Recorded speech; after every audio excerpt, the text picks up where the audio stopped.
For the second time in 2 months, the Ku Klux Klan came to Columbus.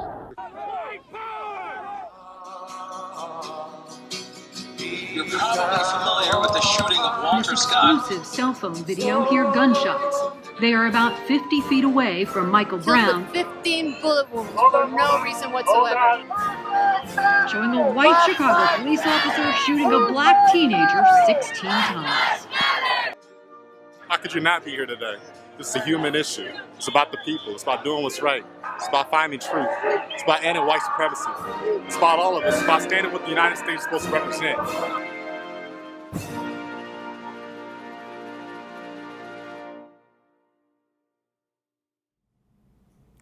Hi, welcome back to East Hampton Media for another installment of Check Your Bias. I'm here with George Claxton. Good morning or evening, whatever it is out there. I think by the time people see this, it'll be evening. Okay. I think we're pretty solidly in the 10:30 slot. Yep. So how are you today? I'm well, and you? I'm pretty well. I'm a little bit contemplative this morning because as I had stopped by a store this morning on my way into work, I saw a headline. So I came immediately because I knew we were shooting, and I just wanted to read it.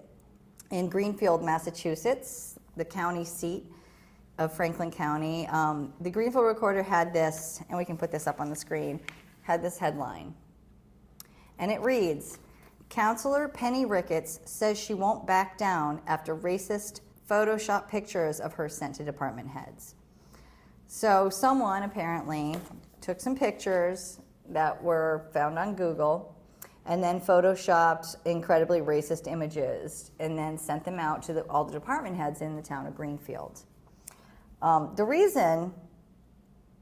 think the reason that this is really, well, this is interesting to me for a couple of reasons. One, I'm from the town of Greenfield, and I have to say that it's scary to me that after growing up in a town of Greenfield and experiencing the level of racism that I did experience growing up there as a non-white person in a predominantly white place, that this can still happen today. It's not that it's, oh, I'm so shocked. I'm just really outraged that it can still happen today. And I think that we actually opened up this show talking about the town of Greenfield and the Confederate flag, so let's go back there and talk about this. Well, I understand why this is troubling for you. I also understand why you are outraged by it. It is an outrageous behavior. On the other hand, I don't think it ever really stopped. I think for a while it became less acceptable publicly to express this sort of racism, but I don't think it ever actually stopped. And that is part of the problem. This isn't just limited to Greenfield. Franklin County has a long history of racism and extremism, but it's not the only place. And I think that this sort of political discourse is becoming more common in the United States now for a variety of reasons, not the least of which is that there were people who were very upset that Barack Obama was elected president of the United States. There are people out there who never thought that they would see that in their lifetimes, and the fact that they did made them feel as though they were being taken out of their comfort zone. And the hatred that has been expressed towards Obama and his family, even to his daughters, when his younger daughter turned 15, she got hundreds of angry, racist tweets from right-wing extremists all across the country, things saying that she and her family should die, that they can't wait until her family's out of the White House. We want our White House back, one of them wrote. And I think that people feel that they now have a license to spew this sort of hatred. And I think it's a similar thing to what you're seeing in the town of Greenfield. So this what brings me to this question, because this is multi-leveled for me, and I'm continuing to just kind of internally implode and react, and I'm trying to kind of pull that together.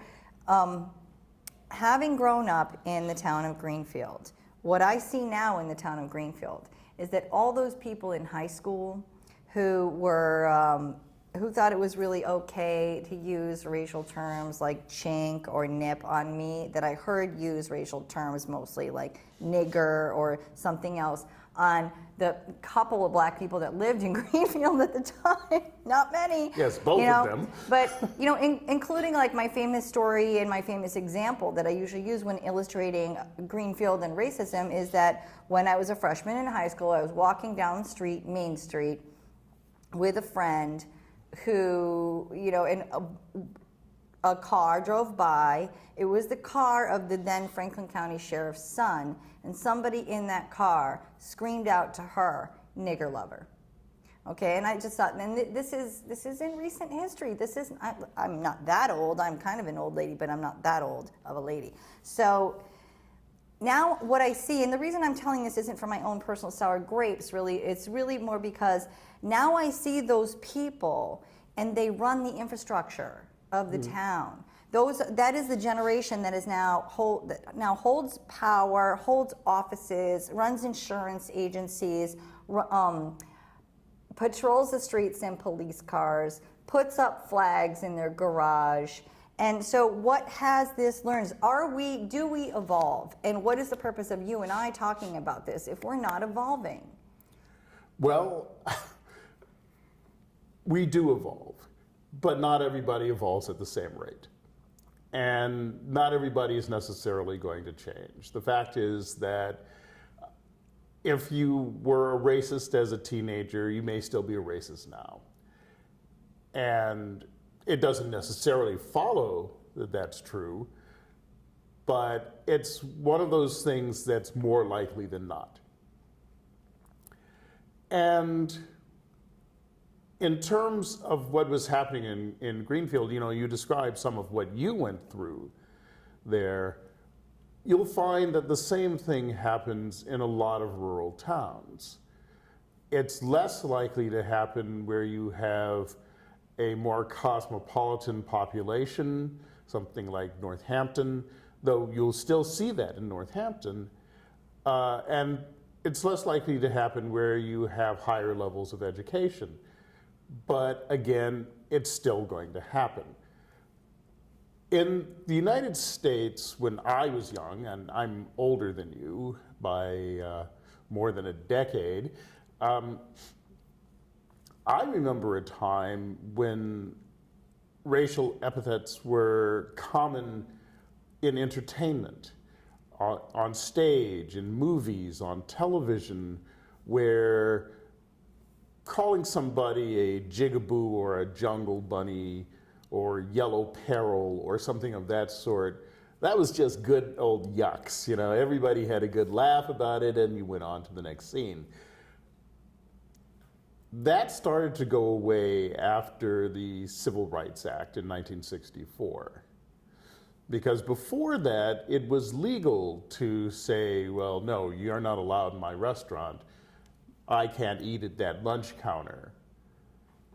And it was actually very common in the early 20th century to specifically take actions to prevent women from voting, blacks from voting.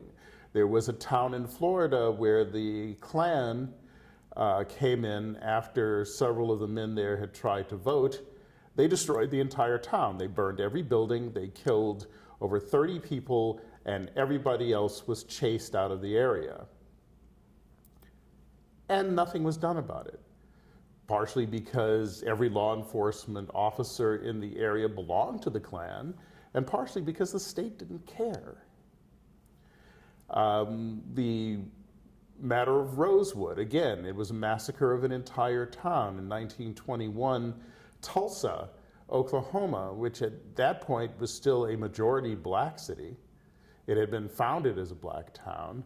It was considered the Wall Street of the West, and a riot that grew out of an incident in which somebody was arrested, probably for a crime they didn't commit. It grew into a mob riot that resulted in aerial firebombing of the black part of town, which was completely destroyed. That was common in the early 20th century. And we now have people who are saying, we want to go back to the way things used to be in America, and that's effectively what they want to go back to. Well, I would like them to go back to the way things used to be in America and keep them off the technology and keep them off the hate spew. And then they could do stuff like practice writing letters. And I think that might slow them down a little bit. But what something you just said, which is you were just citing the beginning of the 20th century. And I think just going back to the theme that I introduced, but George, this is the 21st century. This is 100 years later. Okay, and you and I discussed doing this kind of a show, and we called it Check Your Bias, because this show is supposed to be about privilege and talking about issues of racism in a way that help people to have deeper understanding and look at the issues of privilege. And now, after reading an article like this, I feel like we're not even there yet. No, we're not there yet. We can't talk about privilege because that's the next step. First, you've got to get out of overt to look at subtleties and look at things in a different way. Well, you were talking about evolution. I would say that the evolution is in the fact that you and I can sit here on community television in a city in Western Massachusetts and make these comments without worrying about being lynched when we go outside. Well, that's true, but I would argue further that community television is the only place you're going to see these arguments. Yeah. You're not going to see them on CNN. You're not going to see them on MSNBC. I don't care how much people love Rachel Maddow. She's not going to ever cover anything of substance while the corporation signs her check. And you will see it on NPR and on PBS.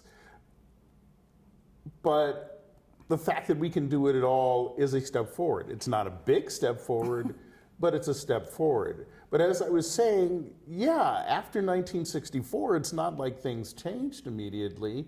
Interracial marriage was still illegal in various states in our republic.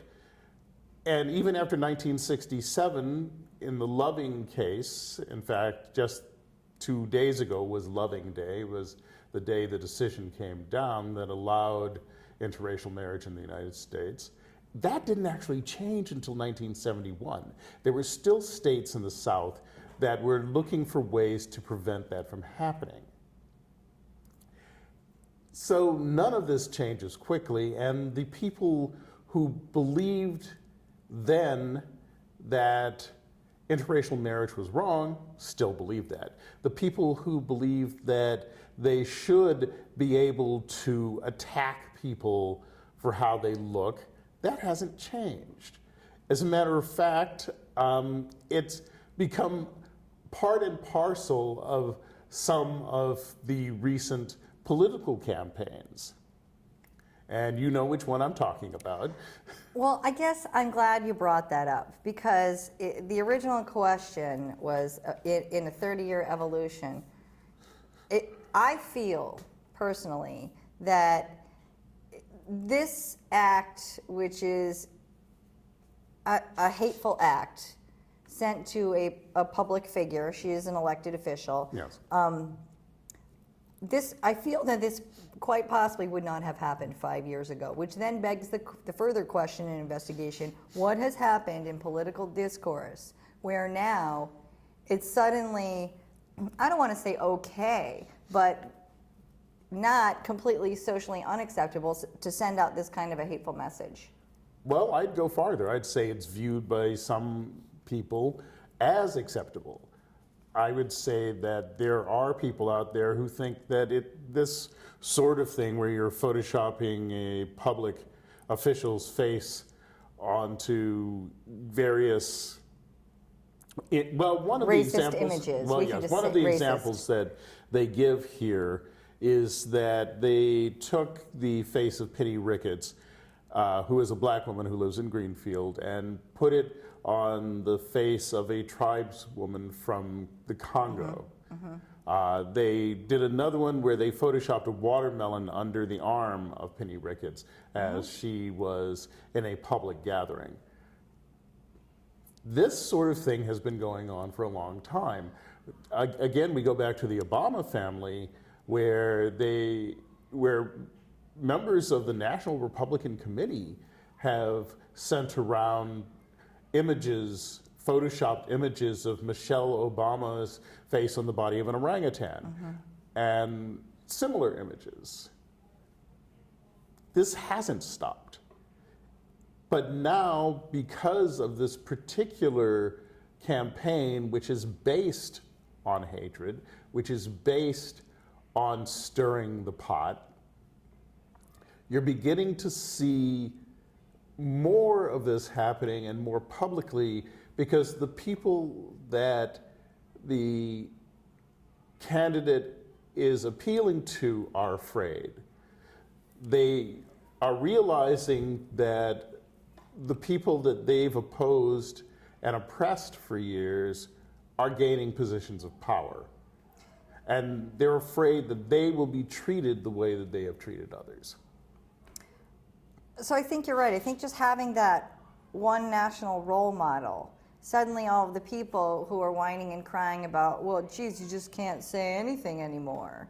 Yes. Now all of a sudden, the perspective from, well, I'm just going to say it, the Trump campaign is that, no, you can say it. He has legitimated all racist perspectives. At least that's how I interpret it. And now it's just okay. So people are going to get hate mail, and people are going to get this.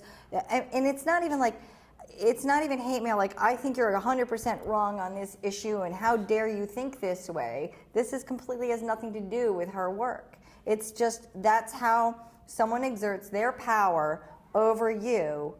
And frankly, if that's all they got, then she must be doing a great job as a counselor. Well, I actually once saw an interview with Donald Trump on the Fox News network. I'm sorry. Yes, in which he was complaining that he didn't get to say nigger.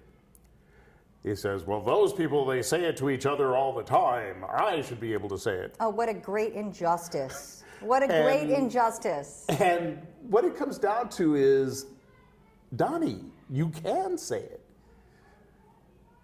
But you can expect a response. What he's really upset about is that he can no longer say it and then lynch the person who objects. When people say, well, you get to say it, well, sure, and you get to say it too. It's just, you can't say it without consequences. There was a woman who used to work for the Bank of America just a week or so ago, who went on a tirade on Facebook in which she was calling people useless niggers. And she did this with a little subscript under her name saying that she was a manager at Bank of America. This got pointed out to the people who run Bank of America, and they immediately fired her. Because even if they had agreed with her, this is still bad for business. And people were complaining that her right to freedom of speech was abridged. No, Bank of America is not the United States government. The First Amendment says that the government doesn't get to interfere with your freedom of speech, your freedom of expression. It doesn't say there are no consequences for you expressing a stupid idea. I mean, you can go out to the countryside and tell everybody you think that you should be able to have sex with 3-year-olds, and that's fine, that's legal. On the other hand, don't be surprised if people don't invite you into their homes or offer you jobs.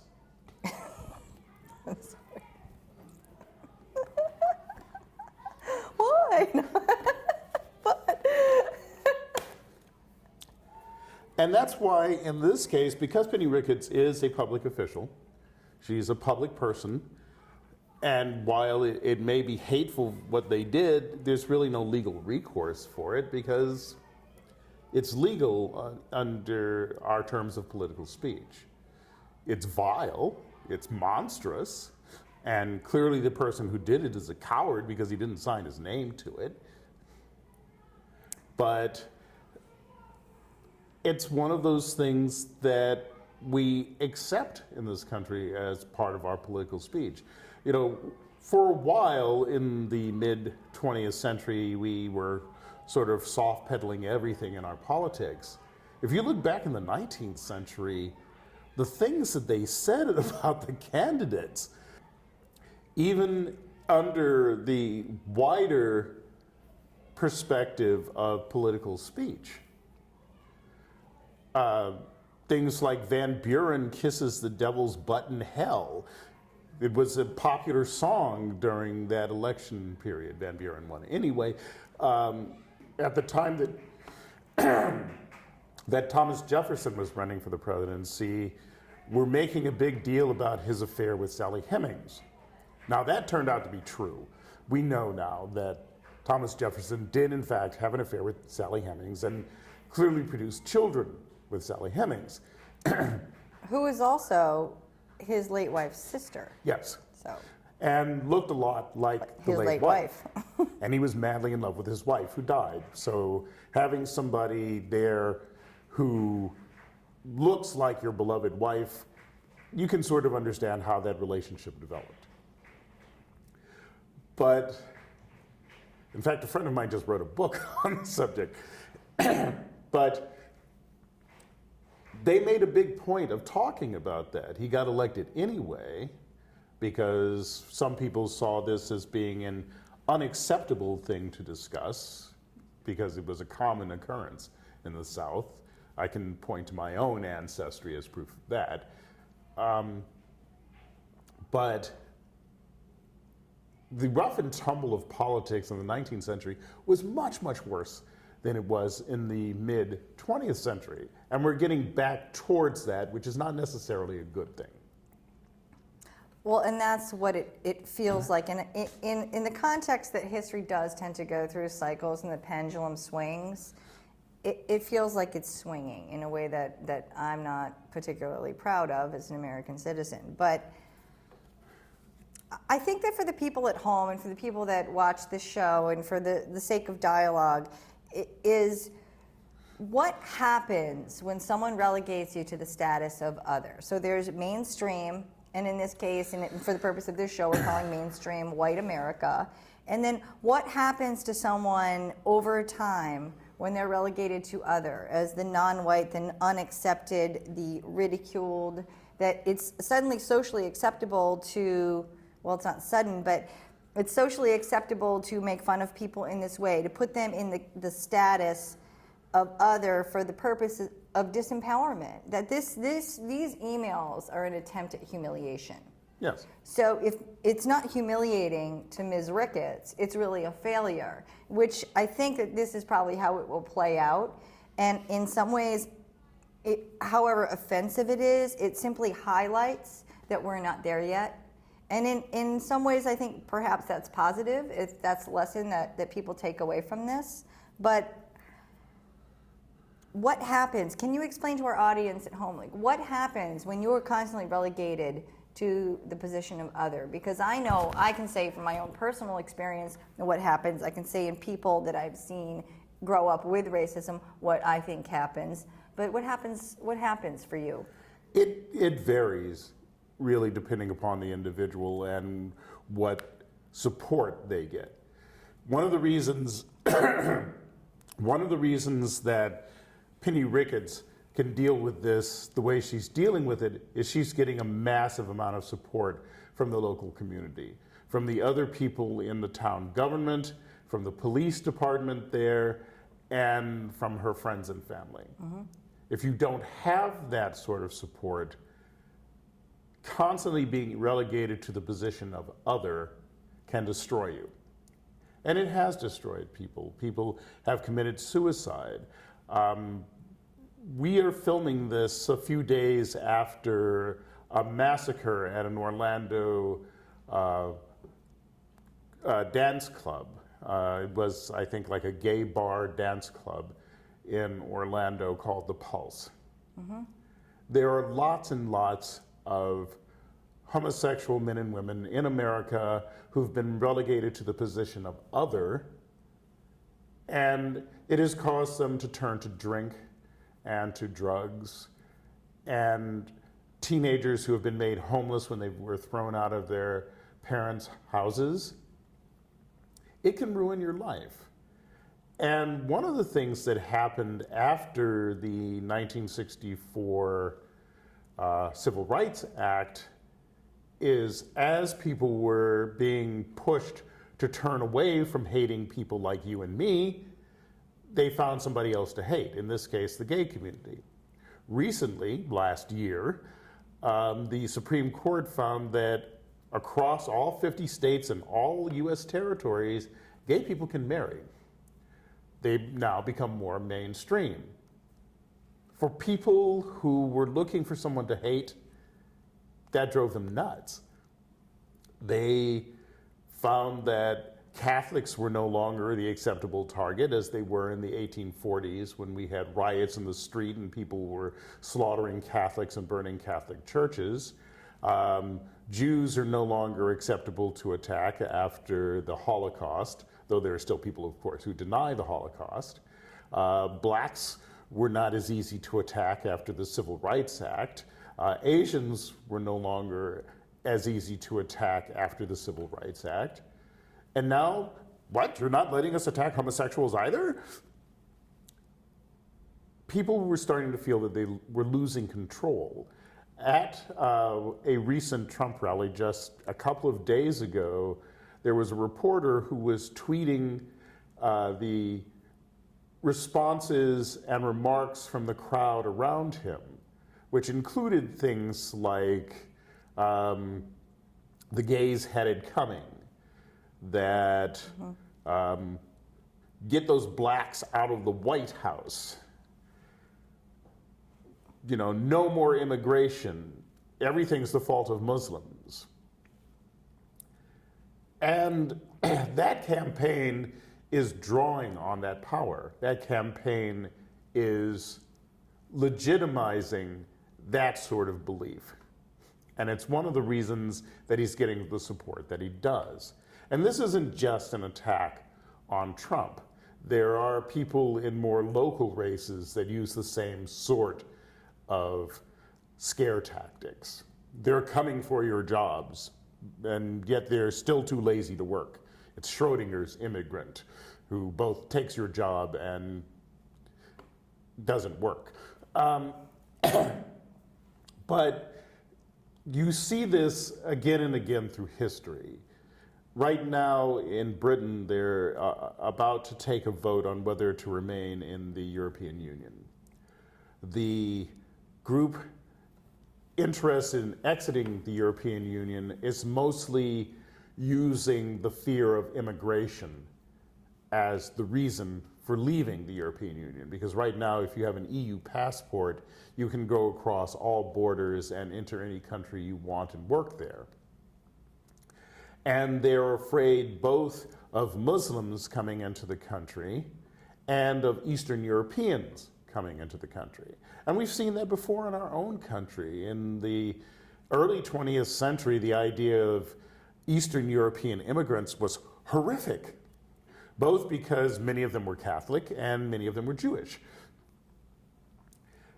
Let's not forget the Irish. Well, the fear of the Irish had largely gone away by then because they had taken over positions of power in places like Boston, in Tammany Hall, in the Bowery and Tribeca. But yes, there was that long period in American history where the Irish were the ones who were hated. I read a book a few years ago in which they quoted some fellow who was at a restaurant in Alabama who was complaining that his waiter was one of those greasy Germans instead of having a nice, clean mulatto boy serving him. So you got the double dose of racism there. And, you know, there were places where you would see signs, you know, no niggers, no Irish, no dogs. And sometimes no Jews, if they had Jews. In the period in which lynching was common, 10% of the people who were lynched were actually white people, but they were mostly Jews, Catholics, or foreigners. And you have this sort of internalizing of, well, I'm an American and you're not. And I'm an American and yes, I am the child of immigrants, but my immigrants were here first, so your immigration isn't as good. And, you know, you have to ask the question, how do you deal with that? Well, I guess that is my question, is how do you deal with that? And I think that perhaps Ms. Ricketts, by going public, is step one. Engaging the response of the community is perhaps step two. It's, I think on a personal level, just disturbing to me that someone did this and thought it was hilarious. And I mean, Photoshop is a complicated program, so it took some time, it took some thought. It could not have been a super passionate multi-project, multi-image project that somebody just fired off like an angry editorial or anything else like that. And I do want to applaud her for that, because we had a similar, not a similar, but we had an incident in our community a few years ago where something racist was said, and the community responded immediately and denounced it. And at least what's happening in Greenfield is that the larger community is denouncing Yes. it. But I also understand how small towns work, and that regardless of public cries of outrage, that again, that's who runs the infrastructure. And I'm not saying that everyone in Greenfield who participates in infrastructure is racist. I'm simply saying that this is the environment that they grew up in. It influences their everyday decisions, and it influences how they interact with the world. And that's really the bias of privilege that we're talking about here. Is that, you know, when I go and meet with somebody in Franklin County who I may or may not have known when I was in high school, I know that they're recalling because that is their experience. And that really checking your bias isn't to not recall. Checking your bias is to recall and restrict yourself. And to make a conscious choice to not engage in this level of stupidity, which is meant only to inflame and to harm and to humiliate. Well, let me ask you this question. When you were in high school, if something like this had happened, do you think that the community would have rallied around her? I actually don't. Yeah. I think that there would have been some people that said, "Oh, that's just terrible," and you know, some people are just ignorant. But I think that also it would have gone up. I think it would have been hilarious to the people in the bars. I think that it would have been, "Oh, you're too sensitive," and move on. I mean, it's not, because I very much grew up in a time when maybe watermelon and fried chicken jokes were on the out, but they were still there and they were still laughed at. Yes. You know, until it came along, I know it's not popular now to say, Bill Cosby and the Cosby Show, who showed America that no, actually, there's an entire middle class of African Americans who are not sitting around on their back porch eating watermelon wondering how they can shirk their duties. And all of a sudden, the nation started to look at things differently, which I think is also interesting, because the power of media and the power of communication is what started on a smaller level this kind of national outcry to break down some stereotypes. You know, it's interesting that you mention that one of the things that I've been dealing with recently is people who are trying to rewrite history. People who are now claiming that there were more black slave owners in early America than white slave owners, which is absurd on its face. There are people who are saying, well, those black people should stop complaining about slavery because they got free housing and free food. And these people don't seem to understand who built those houses, who grew that food, as well as growing all the crops for sale. All of the work on that plantation was being done by the enslaved people who lived there. This wasn't free anything for them. They were working 12 to 16 hours a day, particularly on sugar plantations, which were horrific places to work. A week or so ago at the City University of New York, the First Lady of the United States, Michelle Obama, made a statement that the house she wakes up in every day was built by slaves. This is a factually true statement. There's no arguing about it. We have the paperwork which shows the name of the enslaved person and the money that was paid to the slaver that controlled them. But there are people in the country who went nuts when she made that statement. And they were saying that she was being divisive. How's she being divisive? By recognizing an historical fact. And these same people, of course, are the ones who claim heritage when they fly the battle flag of Northern Virginia. You cannot focus on your idea of the pure antebellum society without recognizing that that antebellum society was built on the blood and sweat and toil of people held in thrall. I think it's very true. And I think that we as communities and individuals can make the choice to stay here or move forward with the issues of racism and bias. George, thank you today for coming in. Thank you. It was great to see you again. I hope your trip last month was fruitful. This is Check Your Bias, and I'm Kathy Lynch. Thank you for watching.